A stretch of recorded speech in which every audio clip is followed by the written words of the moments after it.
This video is to assist you in locating and accessing your Office 365 email and OneDrive.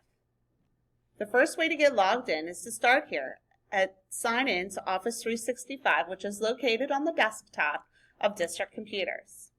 If you double-click that icon, it will launch this window where you will type in your email address, which consists of your username, and if you have any numbers, they go on here just like your username, followed by @students.wtps.org. Then you can either hit the tab key or click into the password icon, and it may ask you if that is a work or school account or a personal account. If it does, select work or school account, and that will take you to the organization sign-in page. Now, if you're an Internet Explorer, you will see a screen that looks like this. You're going to log into this just like you would the computer. You can please tell it to remember that it's you. All right, that will bring you here. From here, you can see all of the apps that are associated with your account for Office 365. We're going to first take a look at the mail.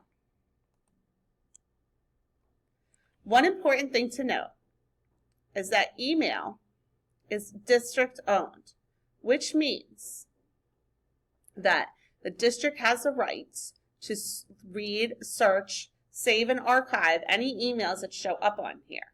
So the same rules that apply for school, they apply here for email. Additionally, email is meant for internal servers, which means that you can send to anyone else in the district and then you can receive from anyone else in the district. However, if you want to send an email to someone outside of the district as part of your school work, you can have your teacher request to have that sender put on a special list called a whitelist to allow emails to pass back and forth between you. Okay, over here on the left, you see your different folders, your inbox, your deleted items. Clutter is for items that it decides that may or may not be actual mail, okay, that was meant for you, but you can check that occasionally and see what it decided to make clutter. You can create new emails here under the plus button to send a new email,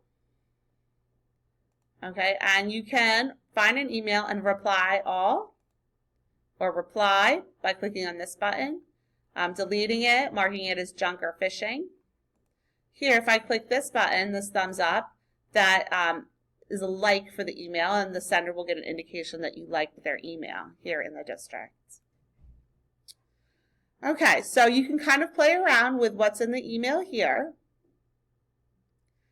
Now, say you're at home and you want to access the email. What you're going to do is you're going to go to the district website, www.wtps.org. And right now, the link is here under Staff, and you can click on the Office 365 login. All right, here, just like we did before, you could type in your email address. Remember, it's your username at students.wtps.org. And I can click into the next box or hit tab. Again, that's a school account. And here, this time I'm in Google Chrome.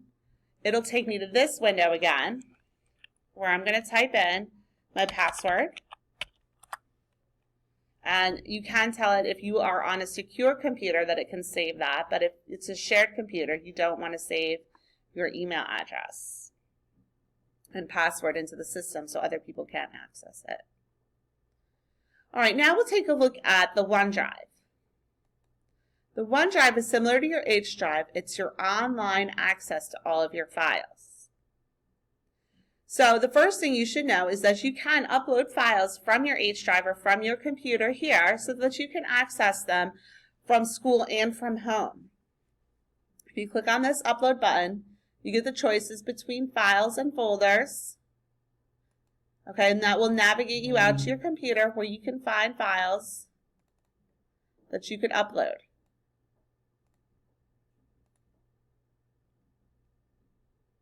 All right, and then as it's uploading, you'll see that happening over here in the top right-hand corner. You can also create new files and folders right here inside your OneDrive by clicking on the drop-down next to New. Here you can create Word documents, Excel workbooks, PowerPoints, OneNotes, surveys, and add hyperlinks to your drive to help you keep track of them. If I decide I want to open up something that's in the OneDrive, if I click on it, it'll take me into a new window, OneDrive still open, into the online version of that software. Notice there's nothing here.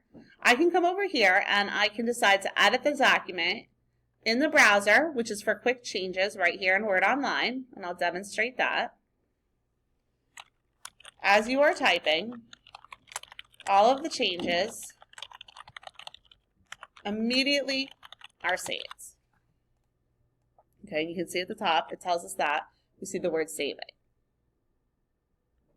Okay, but notice I don't get the full version of Word.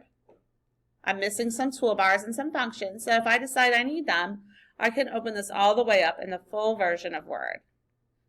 If you get warnings, it's okay to launch the application, and yes, it's okay to trust those files. And that would open up the document in the full version.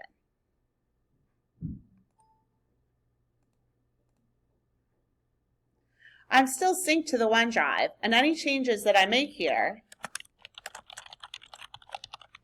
I can save that here. Up here you can see that save icon is lit up with a green circular arrow, which tells us that it is syncing to the OneDrive. So I click on that. It says it's uploading it. I can go back and check. All right, and as this page refreshes, I can see my changes show up here in the online version. I can also share things with other people. If I come over here to the right and click on Only You, I can invite other students or teachers to either view or edit my files. Okay, and I can see who I've already shared that with under my Shared With section. And this is true not just for Word documents, but for our spreadsheets, PowerPoints, all of them. Anything that has been shared to me shows up here under Shared With Me. And you get a list of all of those items here. Again, if I have editing rights, any changes I make to the document will be seen by all the users. Now, if I want to get back to my main Office 365, there's two ways. One is right here by clicking on Office 365. The other one is right here on these 9 squares, which will take you to a list of all the different apps and pieces you have. As you can see, Office 365 has a lot of different things to play with and look at. And you'll get a chance to spend more time with these as the school year progresses. One other important piece to note is if you don't have Office at home, you have the ability to install Office 2016 on your personal computer. All you need to know is that you have to uninstall any older versions of Microsoft Office that may still be there before installing the new version. By installing new Office 2016, you'll be able to sync back and forth from your full version of Word, Excel, PowerPoint, etc., into the online versions. If I'm in the full version of Word as I am here, notice one of my choices under Save As is the OneDrive for Washington Township Public Schools. That's this OneDrive. That's where you want to save any files so that you can access them no matter where you go. This OneDrive is not synced to anything, and you shouldn't use it unless you have a personal account of your own. This is the one here that will give you access across the board in the district and at home. There'll be more information as we go on Office 365. Take some time getting comfortable with it. Ask your teachers if you have questions, and good luck.